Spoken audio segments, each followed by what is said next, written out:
గత ఏడాది సలార్ వంటి ఘన విజయంతో వీడ్కోలు పలికారు young rebel star Prabhas. Cut చేస్తే ఈ సంవత్సరం వేసవిలో కల్కి 2898 ఏడీతో అలరించనున్నారాయన. మే 9న ఈ బిగ్ టికెట్ ఫిల్మ్ థియేటర్స్లోకి రాబోతోంది. ప్రస్తావించదగ్గ విషయం ఏమిటంటే, గతంలో మే నెలలో వచ్చిన ప్రభాస్ సినిమాలేవి కమర్షియల్గా రాణించలేదు.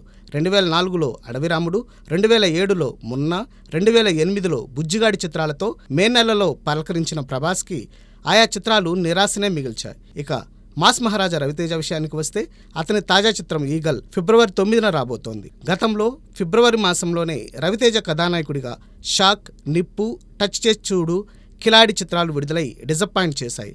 అలా ప్రభాస్, రవితేజ ఇద్దరు కూడా అన్లక్కీ మంత్స్లోనే నయా ప్రాజెక్ట్స్తో జనం ముందుకు రాబోతున్నారు. ప్రభాస్, రవితేజ తరహాలోనే యంగ్ టైగర్ ఎన్టీఆర్ కూడా అంతగా కలిసిరాని నెలలోనే కొత్త సినిమాతో వస్తున్నారు. తారక్ తాజా చిత్రం దేవర ఫస్ట్ పార్ట్ ఏప్రిల్ 5న థియేటర్స్లోకి వస్తోంది. గతంలో ఇదే ఏప్రిల్లో వచ్చిన శక్తి, దమ్ము, బాద్షా వంటి ఎన్టీఆర్ సినిమాలు జనుల్ని అంతగా రంజింప చేయలేకపోయాయి. మరి అన్లక్కీ మంత్స్లోనే పాన్ ఇండియా ప్రాజెక్ట్స్తో రాబోతున్న ప్రభాస్, ఎన్టీఆర్, రవితేజ నెగిటివ్ సెంటిమెంట్ని బ్రేక్ చేసి మరీ సంచలన విజయాలను సొంతం చేసుకుంటారేమో చూడాలి.